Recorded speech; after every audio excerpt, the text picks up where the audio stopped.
nagbunga na ang pinaghirapan ko mga idol. Thank you so much. Diyos po, salamat po talaga. Tatagal kong inantay. Salamat po Lord. Thank you. Hindi ko maintindihan ang sarili ko. Sa tulong ninyo. Salamat Charter no, sa inyong paglahat. Ay, thank you din po Bernilada. Congratulations, Sandra! Certified vlogger ka na.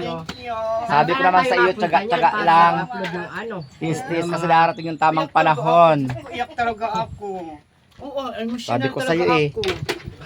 Yun guys, mayroon na namang isang certified vlogger sa YouTube. Kasi nung nakaraang linggo guys, na-deny siya kasi tinatanong ko siya kung nilinis ba niya, i-chinik niya lahat yung mga video niya. Sabi niya sa akin, oo. Sabi ko, sige, okay.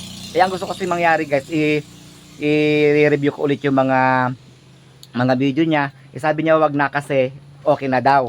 O sige, may katigasan ang ulo. Then in-apply ko, yun, hindi siya na-approve. Then nung isang araw pumunta ulit siya dito, i-chinik ko ulit, o sige.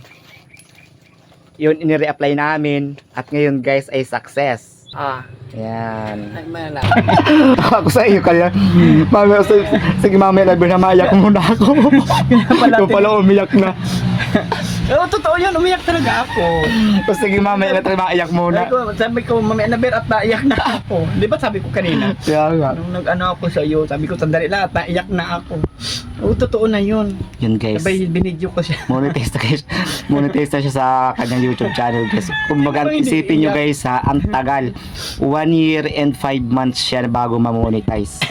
Kung baga gusto nga niyang sumuko, sabi ko, gagaan dyan ka na, nasimulan mo na.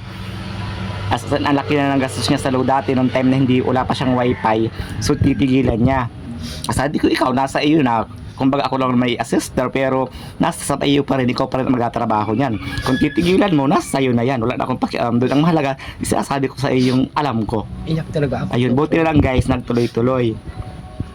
Tapos kung nga aking pinaghirapan mga idol, mga loads.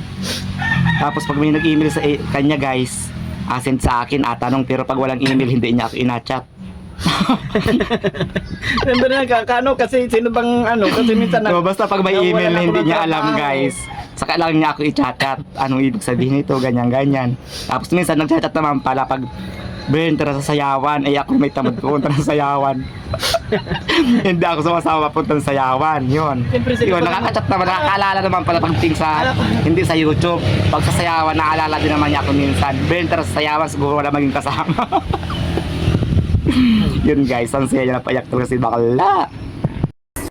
Congratulations, isa ka ng certified vlogger. Yun, di ba?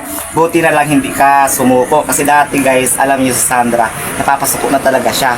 Kaya minsan nabibisit ako sa kanya kasi, ayaw ko na kasi ang tagal-tagal. Sabi ko, andyan ka na, ituloy-tuloy mo lang yan. Kasi hindi agad naman yun na, pag nag-YouTube pa ngayon, automatic, mamumonetize ka na, kikita ka na. Kaya, buti na lang talaga guys at hindi siya tumigil. Kaya, congratulations Sandra, isa ka ng certified vlogger. Kaya ngayon, monetize channel ka na, mas sipagan mong mag-upload. Kumbaga, pero wag mo pa rin iisipin na monetize ka na, kikita ka kaagad. Kasi hindi ganon. Basta isipin mo lang, mag-upload ako ng mag-upload ng video, i-enjoy ko lang mag-upload ng video, ganon lang. Wag mong iisipin na kikita ako dito kasi may stress ka. Basta upload ng upload. Huwag kang titigil. At saka yun, ingat doon sa mga violation. Huwag minsan matigas ang ulo, ganun.